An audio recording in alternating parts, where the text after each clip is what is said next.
राजस्थान में corona vaccination का काम चल रहा है और सबसे अच्छी बात यह रही कि इतने दिनों तक जिस रफ्तार से यहाँ पर कोरोना का वैक्सीनेशन हो रहा है उसके चलते पूरे देश का 25% यहाँ पर टीका लगाने वालों की संख्या है। शायद यह आंकड़ा सबके लिए सुखद था, लेकिन शायद अब इस पर ब्रेक लगने वाला है क्योंकि राजस्थान में कोरोना की वैक्सीन ख़त्म होने आ गई है। केंद्र सरकार से लगातार मांगा जा रहा है, लेकिन केंद्र सरकार अब तक नहीं भेज रही है। इस वक्त मैं हूँ जयपुर के बनी पार्क इलाके में स्थित सैटेलाइट हॉस्पिटल में। यह वैक्सीनेशन का सेंटर है और लेकिन यहाँ पर वो जो आपको दिखेगा उसमें साफ लिखा हुआ है 9 मार्च को यहाँ कोरोना वैक्सीन की सेकेंड खुराक ही लगाई जाएगी, क्योंकि फर्स्ट डोज लगाने के 28 दिनों बाद दूसरी डोज लगाना ज़रूरी है। और जब डोज कमी है तो कितना मुश्किल हो जाएगा आम जो दूसरे लोग हैं उन्हें कोरोना का टीका लगाने में। हम बातचीत करते हैं बीपी मीना जी से, जो इस पूरे अस्पताल के सुपरिटेंडेंट हम उन्हीं से बातचीत करते हैं। सर, वैक्सीनेशन शुरू हो चुका है, ये अब तीसरा चरण चल रहा है। आपके यहाँ पे हर रोज़ कितने लोग लगवाने आते हैं और उन लोगों के लिए क्या व्यवस्था है? रोज़ यहाँ पर अगर इंडिविजुअल साइट के हिसाब से देखा जाए तो पूरे जयपुर में सबसे बेस्ट साइट ये है, सबसे मैक्सिमम जो वैक्सीनेशन है वो यहाँ पर हो रहा है। एक दिन 361 हुए हैं, उसके बाद में 200 भी हुए हैं, 250 भी हुए हैं। तो ऑन एवरेज 150 से 200 का लोगों का वैक्सीनेशन पर डे हो रहा है। और यहाँ जितने भी सारे लोग बैठे हुए हैं इनसे आप पूछ सकते हैं, सब लोगों का बड़े अच्छे तरीके से वैक्सीनेशन, उसके बाद में ऑब्जर्वेशन, और उनको और भी अगर कोई तकलीफ है तो उसको भी बड़े अच्छे से उनसे कंसर्न रखते हुए उनकी जो भी सेवा हो सकती है वो सारी की जा रही है। सर, ये आपका जो इलाका, जिस इलाके में ये सैटेलाइट हॉस्पिटल है, वहाँ पर हर तबके के लोग आते हैं। सबसे बड़ी बात यही है इस हॉस्पिटल की। ऐसे में क्या आपको भी चिंता नहीं लगती कि वैक्सीनेशन के यदि टीके कम मिलेंगे तो शायद आने वाले दिनों में परेशानी आपकी भी बढ़ जाएगी?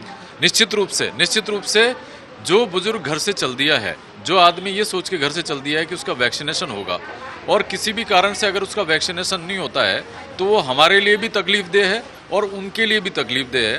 तो अभी तक तो ऐसी कोई स्थिति आई नहीं है। जो हमारे पास में डोजेज अवेलेबल थी उनका हमने प्रॉपरली सबका वैक्सीनेशन करवाया है। बट हाँ, अगर मान लो शॉर्टेज रहती है तो उसमें फिर दिक्कत आएगी, क्योंकि आम आदमी को ये समझाना कि क्यों अवेलेबल नहीं है वो थोड़ा मुश्किल हो जाता है। तो शायद यहाँ पे जो लिखा हुआ है 9 मार्च से कोरोना की सेकंड खुराक ही लगाई जाएगी, उसी का असर कहा जा सकता है? ये था, कल ऐसा प्लान था कि भाई सेकंड डोज ही लगेगी, बट मेडिकल कॉलेज हॉस्पिटल में बाद में जो मैसेज आया उसमें था कि मेडिकल कॉलेज जो हॉस्पिटल्स हैं उसके अंदर फर्स्ट डोज भी लगेगी। तो उसी चीज़ को ध्यान में रखते हुए, हालांकि डोजेज हमारे पास कम थी, बट हमने सोचा कि जितने भी सारे लोग आए उन सबको हम इसका फ़ायदा दें, तो हम लोगों ने उनको फर्स्ट डोज भी आज दी। डॉक्टर साहब, एक चीज़ बताइए, लोगों में अभी जागरूकता है वैक्सीन लगाने को लेकर, या अभी भी वैक्सीन को लेकर उनके दिमाग में कुछ गलती चल रहा है? नहीं, बहुत अच्छी जागरूकता है और सब लोग आगे बढ़ के आ रहे हैं। और इतने दिनों में सिंगल केस ऐसा नहीं देखा है जिसको कोई तकलीफ हुई हो, मेडिकली किसी को किसी तरह की प्रॉब्लम हुई हो, इस तरह का कोई केस सामने आया नहीं। आपकी टीम अच्छा काम कर रही है, काफ़ी बेहतर है। क्या शानदार, लोगों से क्या कहना चाहेंगे जो अभी भी थोड़े बहुत घबरा रहे हैं वैक्सीन को लेकर, कोरोना को लेकर? अभी शायद लापरवाही भी बढ़ रही है, नंबर ऑफ केसेस भी बढ़ रहे हैं। नंबर ऑफ केसेस का तो इन सब चीज़ों के अलावा एक रीज़न ये भी हो सकता है क्योंकि टेम्परेचर में एक फ्लक्चुएशन आ रहा है, तो उन सब चीज़ों में तो सावधानी बरतना ज़रूरी है। बट हाँ, घबराने की ज़रूरत नहीं है। अपने जितने भी प्रिकॉशन लेने हैं वो लें, वैक्सीनेशन करवाएं और अपनी सारी सावधानियां बरतते हुए रहें। बट कॉन्फिडेंस, एक अच्छा विश्वास तो जीवन जीने के लिए रखना पड़ेगा, क्योंकि इतना लंबा टाइम हो गया डरते हुए, तो वो चीज़ जो हमेशा नहीं चल सकती वो अब नहीं चल सकती। इस तरह का डर, ना कोई लापरवाही चलेगी और लोगों को भी जागरूक रहना ही पड़ेगा। लेकिन सबसे बड़ी बात है कि यहाँ वैक्सीन लगाने लगातार लोग आ रहे हैं और सभी वैक्सीन लगा रहे हैं। ऐसे में यदि वैक्सीन की डोज खत्म होने की बात सामने आती है तो किस कदर का असर नज़र आएगा, वैक्सीनेशन की प्रक्रिया किस तरह धीमी हो जाएगी। मैं एक और महिला से बातचीत कराता हूँ जो यहाँ पर कोरोना का टीका लगाने आई है। आप कोरोना का डोज टीका लगवाने आई हैं यहाँ, आपके दिमाग में आपके डॉक्टर ने भी कुछ कहा आपको किसका, कौन सी कंपनी का लगाना है? कोविशील्ड। कोविशील्ड का? कोवैक्सीन नहीं? नहीं, क्यों? हमारे फैमिली डॉक्टर ने यही कहा है। यही कहा है। तो कोई घबराहट वगैरह है? नहीं, कोई घबराहट नहीं। और अभी मान लो कोविशील्ड अगर नहीं होता है यहाँ तो क्या करेंगी आप? तो हम दूसरी जगह चले जाते हैं। हमारे डॉक्टर ने जो कहा, हमें एडवाइस दिया, वो हम वही करेंगे ना। फैमिली डॉक्टर ने जो कहा वही। फैमिली डॉक्टर है, इन्होंने एडवाइस की है कि आप कोविशील्ड ही लगाइए। और राजस्थान में केंद्र सरकार ने दोनों कंपनी की वैक्सीन भेजी है, कोवैक्सीन और कोविशील्ड।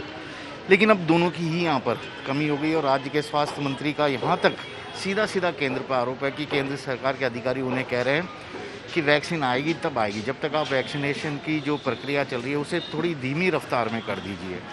शायद ये कोरोना से निपटने में जिस तरह के राजस्थान की ओर से एक बेहतर मैनेजमेंट की कोशिश की गई है उसके लिए शायद धक्का हो साबित हो सकता है। कैमरामैन दिनेश कुमावत के साथ श्रीवत्सन, जयपुर, न्यूज़ 24। नमस्कार, मैं हूं मानक गुप्ता। अगर आपको हमारा ये वीडियो पसंद आया हो तो इसे लाइक और शेयर जरूर करें, और हाँ, हमें सब्सक्राइब और फॉलो करना ना भूलें ताकि आप देश और दुनिया की कोई खबर मिस ना करें। तो जुड़े रहिए हमारे साथ और देखते रहिए न्यूज़ 24।